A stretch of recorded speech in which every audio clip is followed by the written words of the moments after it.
Si Frank Castro, meron na naman ng drama. Ang sinasabi niya, may illegal, parang si Coco Pimentel. Di ba sinabi niya recently, merong illegal daw na provision sa national, sa GAA, sa General Appropriations Act, na nadagdagan ng 450 billion daw yung budget ng Kamara. Alam nyo, mga Ojero, para sa akin, hindi naman siya illegal, pero ba't ganun kalaki? 450 billion talaga. But anyway, so ilan lang ba? Ilan ba ang nasa Congress? Let's say mga 250. O conservative na lang para sigurado 300. Ay wait. 450 billion divided by 300. Oy, tigwa 1.5 billion sila kada distrito. Wow! Sama party list. 'Di ba? 450 billion yun 450 billion. Tapos ang sinabi pa ni JV Ejercito, para daw yun sa para daw yung pagkahati-hatian daw yun ng mga congressmen. Para daw sa mga distrito nila. Wish list. Yun nga, di ba sinabi? Kaya nga nag-post ako ng video last time. Wish list. Wish list ng kongreso nila. Yun, ganun. 1.5 billion talaga. Paano kung maliit lang distrito mo? Sabihin na natin ganun. Hindi ko kasi alam kung ano yung mga proyekto gagawin doon. But anyway, wala namang masama sa unprogram funds. It's just that, ang laki. Ang laki talaga. Sobrang laki. Paano kung maliit lang yung distrito mo? May 1.5 billion. Anong gagawin mo doon? Di ba? Same is true dito sa gustong ipalabas ni Frank Castro. Si Frank Castro talaga, mga Kojero, alam naman natin dahil makabayan black to at merong dugong komunista. May dugong komunista. May pagkasinungaling talaga. Ito nga. So ito nga yung balita kanina. Sabi, Castro warns provision in budget allowing secret fund transfer by president. Inintriga pa. Secret fund transfer. Ano yan, bangko? Ano yan? Ano yan, bangko? Fund transfer? Parang ganun-ganun lang no? Parang magpapasa ka lang ng 1,000 sa Gcash no? Wantemang to si Frank Castro. Ay na, masaya nga natin yung kabalbalan na naman ito ni Frank Castro. Sabi niya, nakaya natin. Yun. Sabi niya, ACT Teachers Party List Representative Frank Castro has warned against the possibility of civilian agencies still getting confidential funds as a provision in the newly signed 2024 budget stated that transfers can be done if the president certifies its extreme necessity.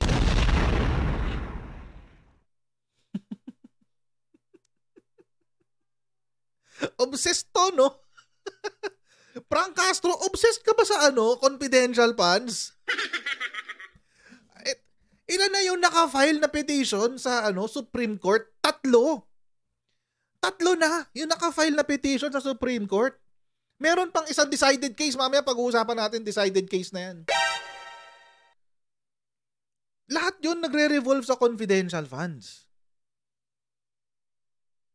Tapos, nag-iiyak ka pa rin tungkol sa confidential funds? Sinabi na nga ni Bibi Sara, hindi na ako hihingi. Ang kukulit nyo kasi. Parang ganun. Hindi ka pa rin tumatahimik? Grabe to.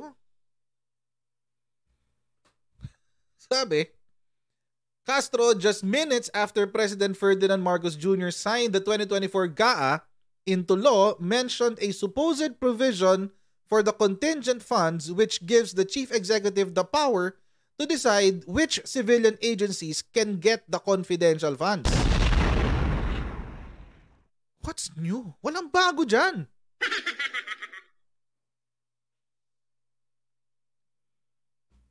Walang bago dyan. Dati na nangyayari yan. Dati na nangyayari yan. Dati na yan. Walang dyan, walang bago dyan. Hindi ko pa hinahanap ko kanina yung GAA eh. Hinahanap ko yung 2024, yung signed na 2024 General Appropriations Act. Kasi malamang sa malamang, meron ng meron ng PDF copy yun. Tapos, i-upload na lang yun sa Gazette. So, hinanap ko, wala pa eh. Siguro masyado pang maaga kasi kakapirma lang kahapon. Pero, ayun nga. Sabi kasi niya, a special provision for contingent fund, sablay ang probisyong the provision of confidential and intelligence funds to civilian departments and agencies with no mandate to perform security and intelligence-related functions unless the President certifies as to the extreme necessity thereof. So, para sa kanya, para kay Frank Castro, sabi niya, pwede pa rin magkaroon ng confidential funds ang Office of the Vice President. Sabi niya. Sa madaling sabi, pwedeng magkaroon ng confidential and intelligence funds ang isang ahensyang walang kinalaman sa security at intelligence-related functions. Basta ma-certify lang ng presidente na extreme necessity ito. So, matagal na yan. Frank Castro, sino bang nagko-coach sa'yo bago ka magsalita sa press? Kasi lalo kang nagmumukhang tanga.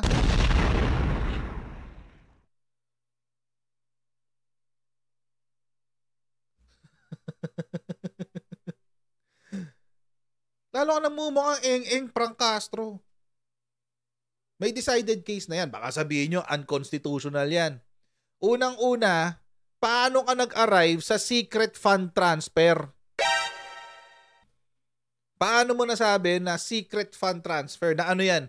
Kung ilalagay sa paper bag, tapos magkikita kayo sa isang eskinita, sa magpapalitan kayo ng pera? Ano yun? Ganon ka-secret? Ganon ba yun?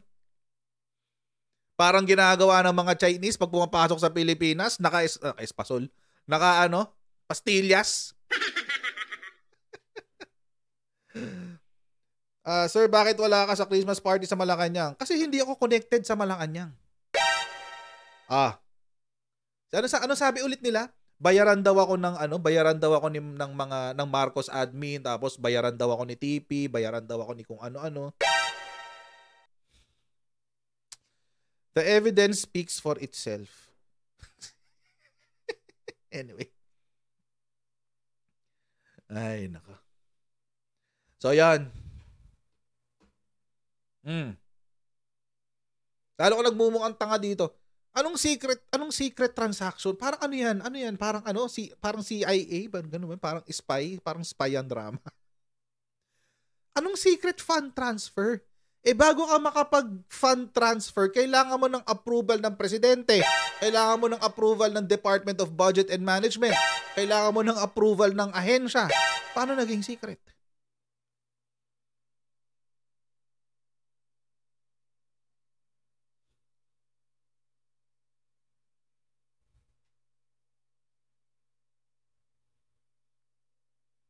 Paano naging secret yan?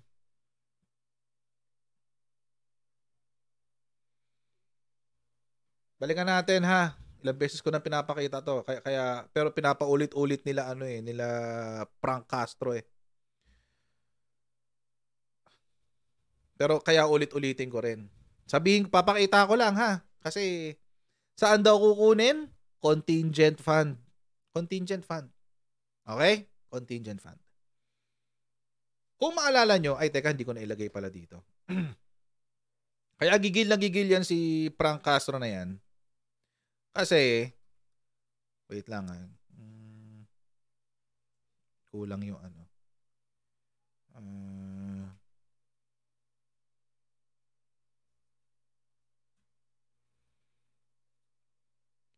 papakita ko sa inyo. Kasi nitong ito kasing ini-issue nila kay VP Sara nitong nakaraan. Tungkol dyan sa contingent funds na yan. Tungkol dyan sa contingent funds na yan. Kasi, last year, 2022, sorry ngayon lang na ano. Yan.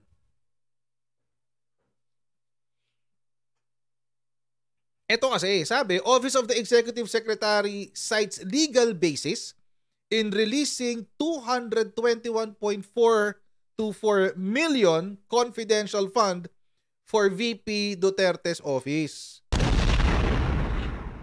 Diyan natatakot. Diyan sila natatakot. Yung Makabayan Black. Kasi kapag sinertify ni Presidente na okay, nakita ko yung gusto mong lagyan ng budget, nakita ng DBM, tapos kahit hindi ka kahit ikaw ay civilian agency, which by the way it's a lie.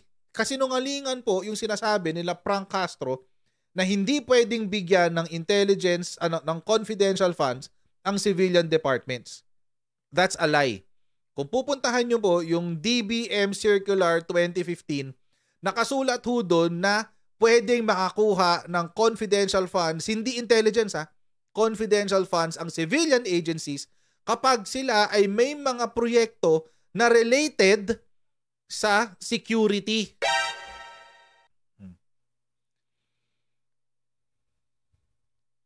Yun. Pwede ho yun. It happens. Pwede ho yun. So mga kochero, eto na. Kasi etong 2022, for the 2023 budget, naglabas po ang presidente sa opisina ni VP Sara kasi nag-request siya ng budget walang line item for confidential funds sa budget na ginawa ni Leni Robredo. Kasi nga naman, kakaupo lang ni Leni Robredo noong 2022. So yung budget para sa 2023, si Leni Robredo ang gumawa. Hindi si VP Sara. Nung nahalal si VP Sara noong 2022, wala siyang choice kung hindi sundin yung nakasulat sa budget. May mga proyekto siya na kailangan niya ng confidential funds, o di humingi siya sa presidente. Si presidente naman sabi, sige, walang problema, bibigyan ka ng budget. O ayan, binigyan ng budget. Saan kinuha yung budget? Kinuha yan sa contingent funds. Ayan 2022 contingent funds. Kaya dun sa mga sa mga hardcore loyalista diyan na medyo aanga-anga na sinasabi nila na ang ginawa dong transfer ni presidente ay illegal, wala. Ewan ko sa inyo ba't yung tinawag sarili niyo mga loyalista kayo. Kasi hindi siya number one, hindi siya illegal. Pangalawa, walang ginawang mali si presidente. Pangatlo, pinabatikos mo talaga ang Marcos? Alam ko ba mga hardcore kayo? Anyway. Ay, nako. So, eto. Kinuha kasi yan sa 2022 contingent fund. Ayun, sila mismo nagsabi. Office of the Executive Secretary yan. Si former Chief Justice na ngayon na Executive Secretary, Lucas Bersamin. The release was done pursuant to Special Provision Number 1 under Fiscal Year 2022 Contingent Fund. Under Special Provision Number 1, the President is authorized to approve releases to cover funding requirements of new or urgent activities of national government agencies, among others, that needs to be implemented during the year.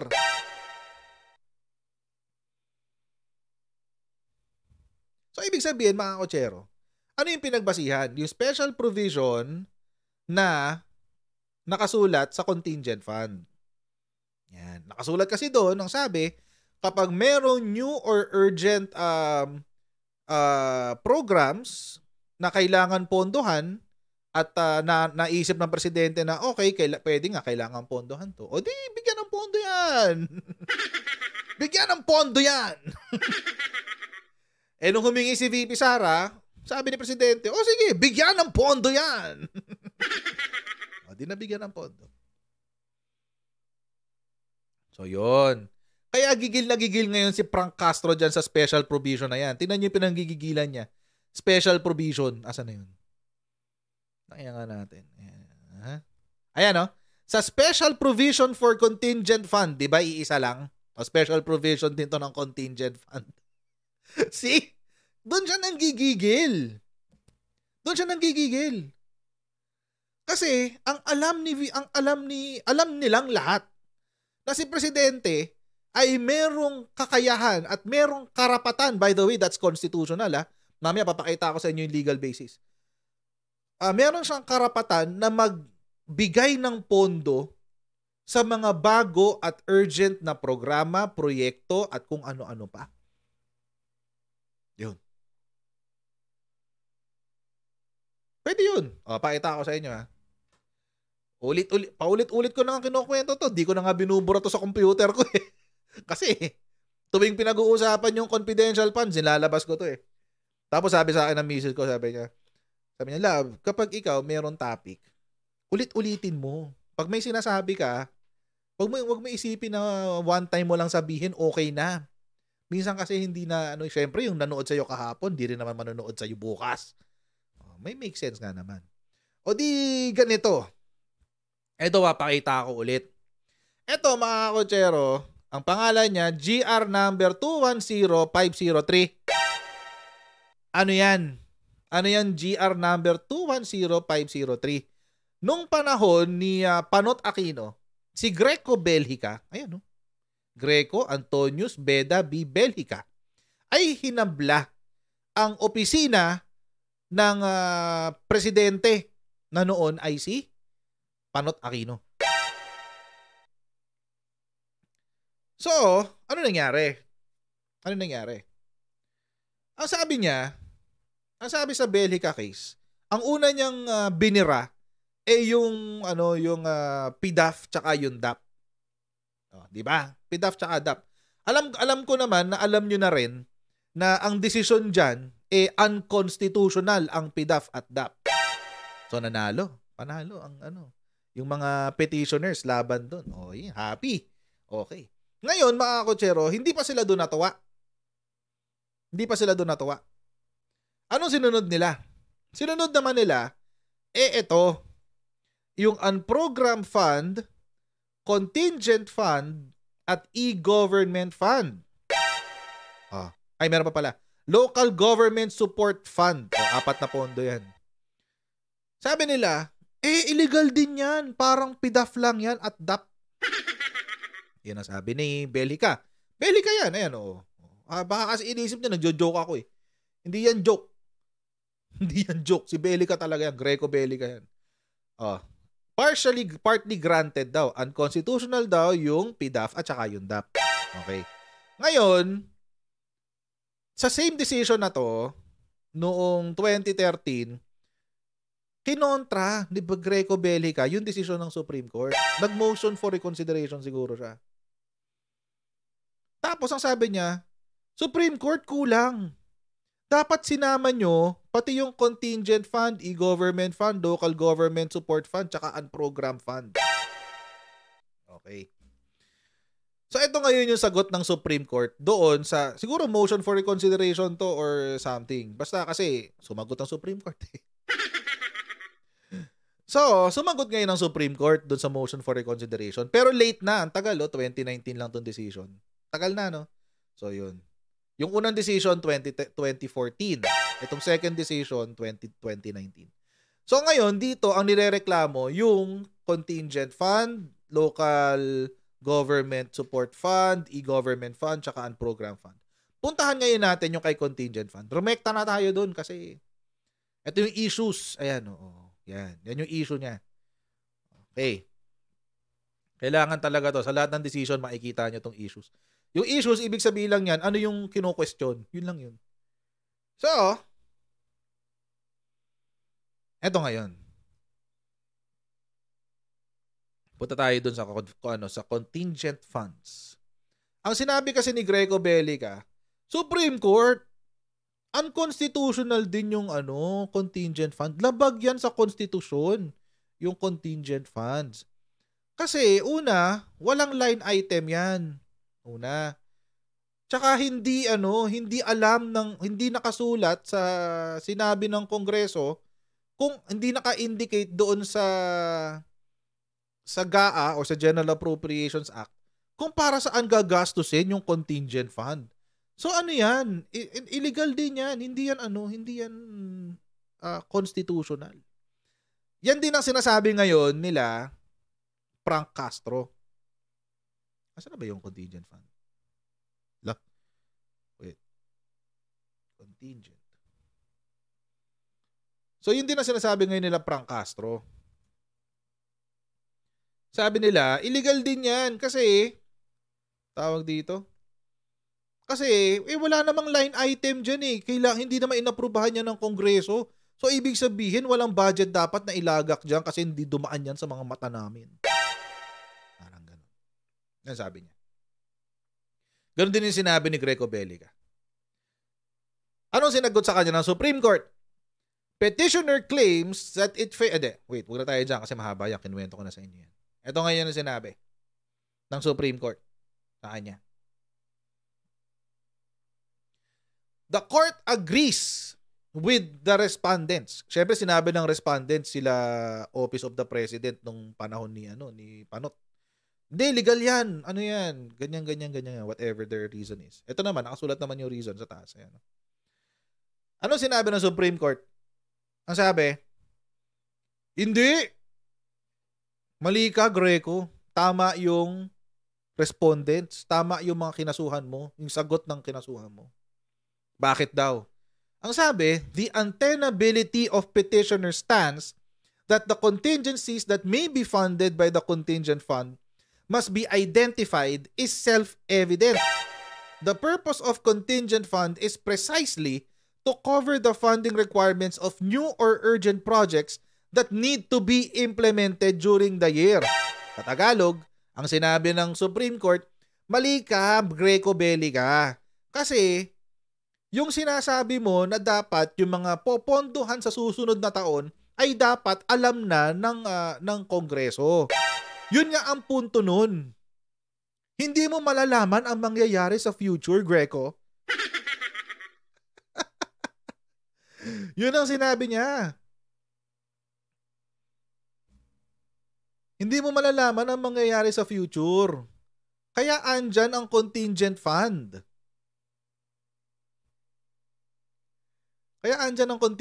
Kasi yung pondo na yan ang gagamitin para may budget para doon sa mga bagay na hindi makikita ng Kongreso. Yun ang sinabi ng Supreme Court. Oh, patay. O, di napahiya si Greco. Kaya nabasa ko kasi yung namaril. Kaya ito yung sinabi ng Supreme Court. The contingent fund cannot be itemized precisely because it is allocated for projects and activities that may need funding during the fiscal year but were not previously anticipated whether in terms of amount or object. The court agrees again with the respondents. The untenability of petitioner stance that the contingencies may be funded by blah blah blah. Ayan. So yun na yun. Ano yung sinasabi ng Supreme Court? Yun nga, hindi mo kasi alam ang future. So alam mo ba yung popondohan next year? Alam mo ba yun? Yung popondohan next year? Malabo mong malaman yun. Paano kung may bagyo? Oh, paano mo popondohan yun? Wala sa GAA. Paano pag walang budget para dyan sa earthquake? Wala sa General Appropriations Act. Paano na? Yun yung sinasabi dito. At ito yung bagay na hindi sinasabi ni Frank Castro. Ang sinasabi lang niya, hindi, mali yan. Mali yan yung special provision ng contingent fund na yan. Mali yan. Sablay yan. Wow. Mas mahusay ka pa sa Supreme Court. Langyato. Mas mahusay ka pa sa Supreme Court? Mas mahusay ka pa sa wisdom ng 15 justices? Langya.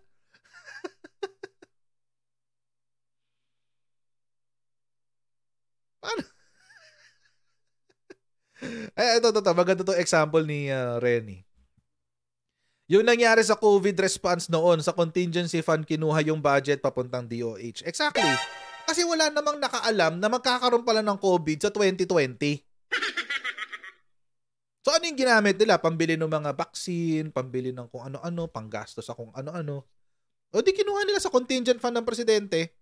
Naubos nga yun, di ba? Naubos yung contingent fund na yun. Kaya sinabi ni presidente nun, hindi, kailangan natin ng pogo kasi wala na tayong pera. Di ba? Naalala niyo yun? Yun. So walang illegal doon. Wala ring illegal doon sa special provision na yan. Sila lang naglalagay ng mali siya. Ito kasi mga to eh. Mga chismoso kasi kayo. Mga chismoso kasi. Di ba? Paano naging sablay to? Eh matagal nang ginagawa yan. Noon pa man, ginagawa na yan. 2013 pa lang, 2014, ginagawa na yan, contingent fund na yan. Kaya ang alam nyo mga kotsero, para sa akin tama yung tama yung sinabi ni Bibi Sara. Buti na lang nagkaso na kayo. Para sa akin, tama si Bibi Sara doon eh. Buti na lang talaga, nagkaso na kayo. Yung tatlo, yung grupo ni Carpio, grupo ni Monsod, tsaka grupo ni Makabayan Black. Buti nagkaso na kayo para magkaalaman na talaga kung illegal yan o hindi. Ay no. Tapos ang tigas na mukha nito ni Frank Castro. Bakit? Alam niya. Sabi niya sa huling part nitong article. Sabi niya. Ito. Saan yan? Ayan. Ito. Mumong dagdag naman sa kapos na budget para sa edukasyon. Yan na naman tayo. Para sa edukasyon. Hindi naman talaga pinaglalaban yan. Sa kabila ng classroom shortage at napakalaking class size, 100 million para sa basic education facilities at 6.5 million para sa improvement and acquisition of school sites lamang ang idinagdag ng Kongreso sa panukalang budget ng executive. Mali daw yung budget sa DepEd. Sabi, puro band-aid solutions kaya ang AIX, MAIP at TUPAD ang dinagdagan ng budget. Masama loob kasi ang binigyan daw ng mas malaking budget yung AIX, MAIP, tsaka TUPAD. Ito raw yung binigyan ng malaking budget. Mga kotsero, wait lang. Kasi kahapon lang or na isang araw, ito yung napaka-build up yan ng kanyang principal. Niyabang niya yan eh. For the first time, 500 billion allocated. Nag-aaway-aaway na ba kayo, Jarn? Nag-aaway-aaway na ba kayo, Jarn? Kasi yun eh. Ayuda, kapos ang kita. Marami yan. May AIX, AIX, TUPAD. Ito yun eh. Tapos sabi ni Frank Castro, binigay nyo naman yung 500 billion sa sa AIX, tsaka sa TUPAD. Paano na lang ang education? Sino ba ang Secretary ng Department of Education? Sa akin, walang problema. Bigyan nyo ng 500 billion si Bibi Sara.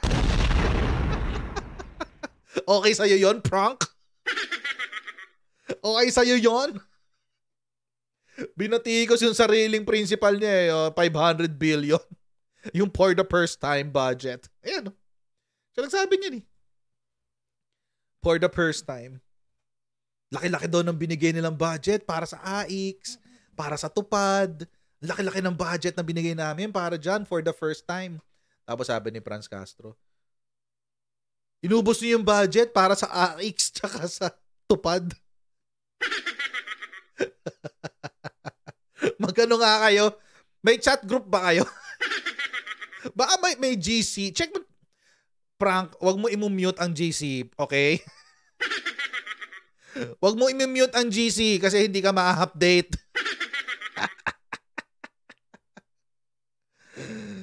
Ay, nako. Anyway. Ganun talaga. So, yun mga kotsero. Hintayin natin decision ng Supreme Court. May petitions naman 3 petitions na yan. Ako nga, I'm wishing na oral arguments ang gawin eh. Sana mag-oral arguments next year. Tungkol dyan sa confidential funds na yan. Let's make it public. Ipakita natin sa lahat ng Pilipino kung paano dinidinig yung issue tungkol sa confidential fund. Para alam ng lahat. Para hindi yung naliligaw kami, hindi namin naiintindihan, bakit ganon, bakit ganyan, etc. etc. Diba, mas gusto namin yun. Na-involved kami bilang mga citizens ng Pilipinas. Nalalaman namin yung mga galawan dyan sa sa gobyerno, diba? Mas gusto namin yun. So, yun. But anyway, ako excited ako doon sa confidential funds na hearing. Sana gawin talaga nila yan na oral arguments para tsaka sana gawin lang public para mapanood nating lahat. Parang yung yung ginawa nilang oral arguments dati sa sa anti-terror law. Parang ganun. So, mga kutsara, maraming pong salamat sa inyong patuloy na pagsuporta sa ating channel. Huwag niyo pong kalimutan mag-subscribe. Subscribe namin dyan sa ating YouTube channel. Coach Jared ang pangalan. At meron din po tayong Facebook page. Coach Jared ang pangalan yan. And I'll see all of you in our next live stream. God bless and see you next time. Bye!